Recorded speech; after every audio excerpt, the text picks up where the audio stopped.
The Boy Who Borrowed Winter English Story Level 5. In the warm, sun-drenched country of Salmira, snow was nothing more than a myth whispered by traders from distant lands. Children imagined flakes drifting like feathers, and elders recited tales of frozen rivers that glittered under pale skies. Among these dreamers was a boy named Nayland, who longed to see winter more than anything else in the world. One evening, Nayland discovered a traveling peddler resting by the marketplace fountain. His wagon was filled with shimmering bottles containing swirling clouds of various colors. When Nayland asked what they were, the peddler smiled and explained that each bottle held a different season gathered from faraway places. One bottle, glowing white and silver, pulsed softly like a heartbeat. Nayland begged to hold the winter bottle. The peddler, seeing the boy's sincerity, allowed him to borrow it for a single night. He warned Nayland that seasons were fragile things and must be treated with respect. Nayland nodded eagerly, barely containing his excitement as he ran home with the cool glass held tightly against his chest. As soon as he opened the bottle,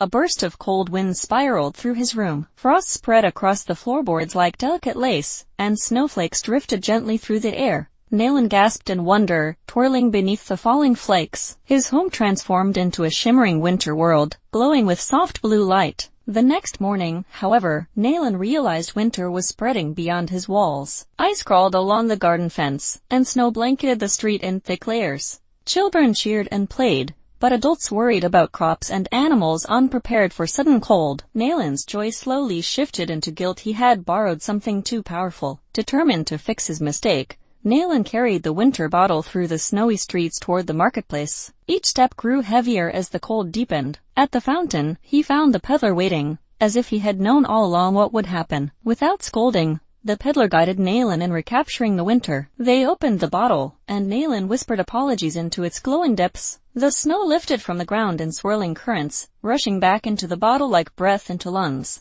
When the last flake vanished, warm sunlight returned to Salmira, melting the remaining frost. The peddler thanked Nayland for his honesty and courage, reminding him that longing for something beautiful was natural, but understanding responsibility was far more important. Before departing, he gifted Nayland a tiny vial holding a single everlasting snowflake, one that would never melt. Nayland treasured it for years, not as a season to possess, but as a memory of what he learned. That wonder must be balanced with wisdom, and even borrowed magic deserves great care.